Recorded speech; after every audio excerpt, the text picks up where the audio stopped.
Assalamualaikum dan salam sejahtera. Kembali bertemu di Sembang-Sembang ASMB dengan topik menarik hari ini. Bina Mahligai Bahagia. Mengapa meminjam kalau anda boleh melabur? Mari kita tanyakan pakar perancang perkahwinan usahawan selebriti Mila Jirin yang memang sudah menguruskan ramai pasangan untuk mendirikan rumah tangga. Mila, Assalamualaikum. Alhamdulillah. Waalaikumsalam warahmatullahi wabarakatuh. Terima kasih sudi angkat kami hari ini. Sama-sama. Topik menarik ni. Tu penonton tu sangat teruja tu nak dengar. Itulah, dia topik kahwin ni seronok. Topik kahwin. Okey. Jadi Mila dah mempunyai perniagaan ni selama beberapa lama? Okey, Alhamdulillah. Saya menguruskan Bismillah Wedding Center dah 8 tahun ya. 8 Dan tahun. kita dah menguruskan hampir 10,000 majlis. Kita ada 13 dewan. Selangor, Kuala Lumpur dan Johor Sudah Bahru. membina 10,000 masjid. Alhamdulillah. Kan? Banyak majlis pernikahan. Bab kata suami saya banyak cucu-cucu. Ya, Mari kita menyaksikan banyak majlis-majlis perkahwinan. Alhamdulillah.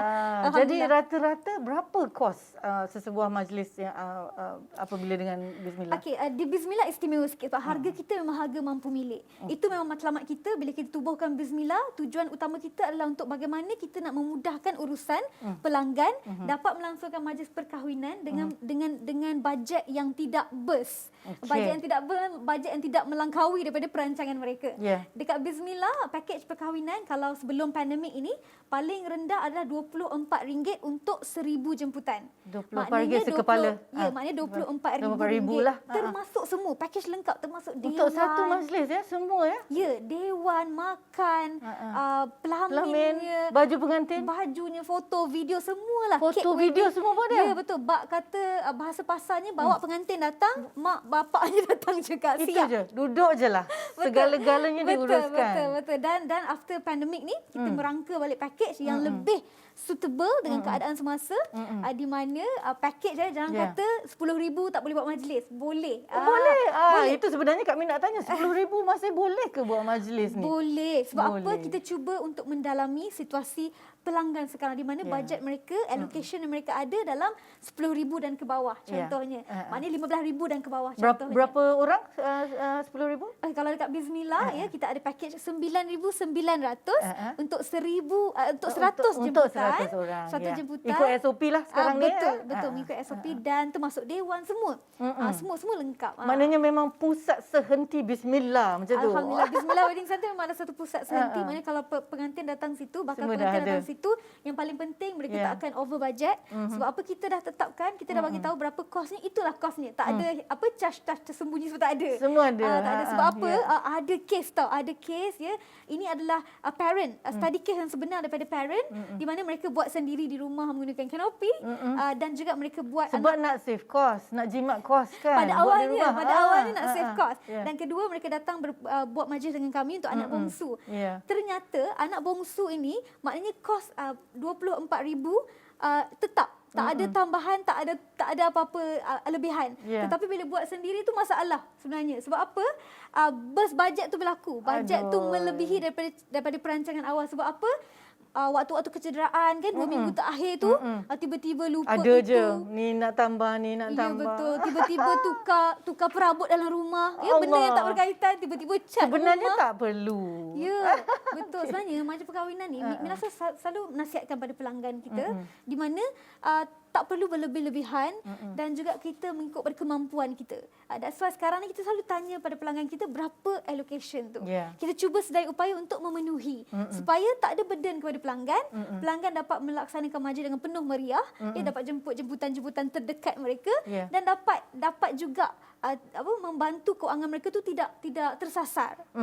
Dan ada satu kes, ni special sikit Mina nak share, mungkin ada yang sama menonton ni tengah merancang nak kahwin dan sebagainya.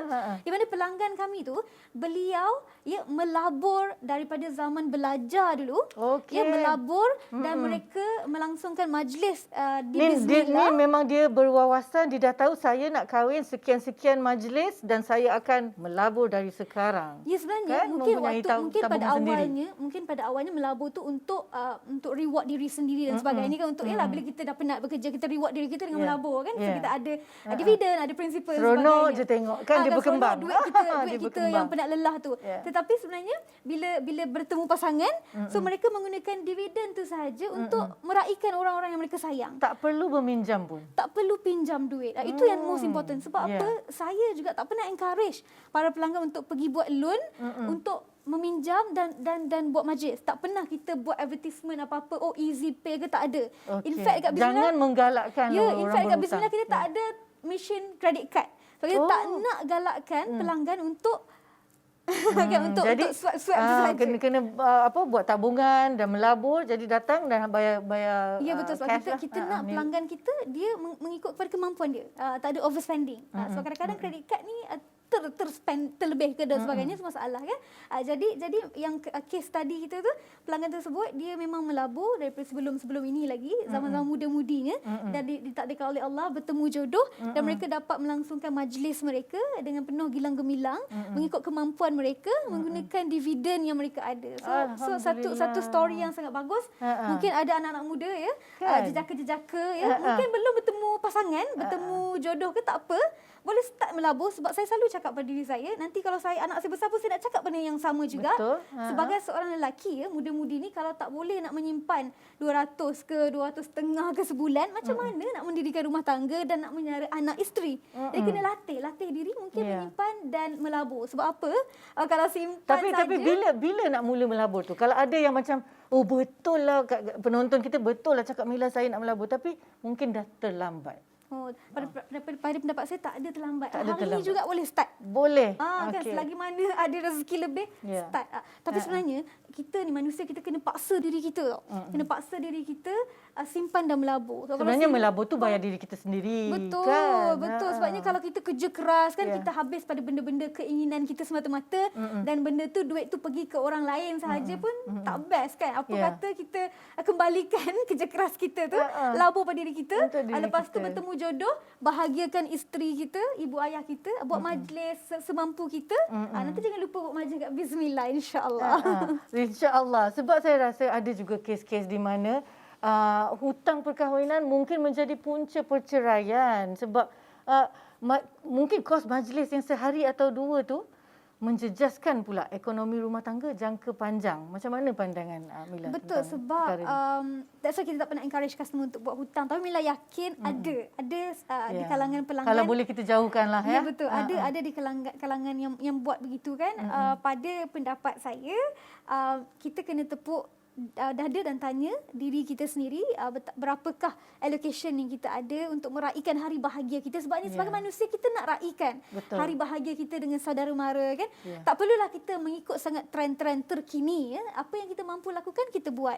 Contohnya tak perlu membazir dalam majlis perkahwinan. Contoh membazir, buat pelamin menggunakan fresh flower yang mahal-mahal, yang cantiklah tapi Mila. Tapi benda tu membazir. Kawan-kawan semua kahwin macam tu. Membazir sebab apa? Bunga tu nanti akan dibuang. Mila pernah organize satu majlis yang menggunakan fresh roses. Saya macam nak menangis. Bunga-bunga tu dah habis kan. Ambil kita letak kat office, sebabnya kita bagi dekat tetamu, baliklah. Sebab benda tu kos kan. Jadi berbalik kepada kita tepuk dada, tanya diri kita, adakah kita nak meraihkan orang yang kita sayang ataupun kita nak menunjuk-nunjuk kepada manusia lain kan. Jadi kita kena tanya diri kita, kalau kita nak meraihkan, apa yang kita mampu kan. Majlis macam contoh di Bismillah 9,900 untuk 100 orang, panggil close family, close friend, dah memadai insya-Allah kan. Tak perlulah sehingga berhutang. Okey, jadi kena buat perancangan awal dan atur dengan bijaklah ya Mila. Betul. Untuk mereka yang ingin mendirikan rumah tangga. Jadi pesanan akhir Mila kepada mereka yang orang kata darah manis ni, apa pesanan Mila? Kepada semua yang tengah menonton, andai anda belum berkahwin, yang muda-mudi, yang mulalah menyimpan dan melabur. Kenapa saya tekankan menyimpan dan melabur? Sebab kadang-kadang kalau kita menyimpan sahaja, kita tak laburkan, takut duit tu hilang. Hilang kerana kita semua ada keinginan macam-macam dalam kehidupan kita kan. Tapi kalau kita menyimpan dan melabur, insya-Allah kita ada prinsipal dan juga kita ada dividen tu. Dan dividen tu, mana tahu dah bertemu jodoh, boleh gunakan untuk membahagiakan pasangan kita. Bolehlah langsungkan majlis perkahwinan di Bismillah, insya-Allah. Insya-Allah. Terima kasih Mila. Itu tadi para penonton sekalian, dari pakar industri perkahwinan tu sendiri.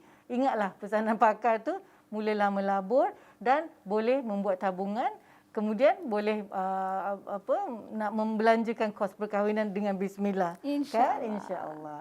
Terima kasih Mila, terima kasih kepada anda semua meluangkan 10 minit bersama Sembang-Sembang ASMB dengan topik hari ini, bagaimana hendak membina mahligai bahagia. Bukan sembang sebarang sembang, ini Sembang-Sembang ASMB untuk kita hidup senang, insya-Allah. Teruskan bersama kami di episod-episod seterusnya dengan macam-macam lagi topik berkaitan wang ringgit. Janji jumpa lagi. Terima kasih dan Assalamualaikum.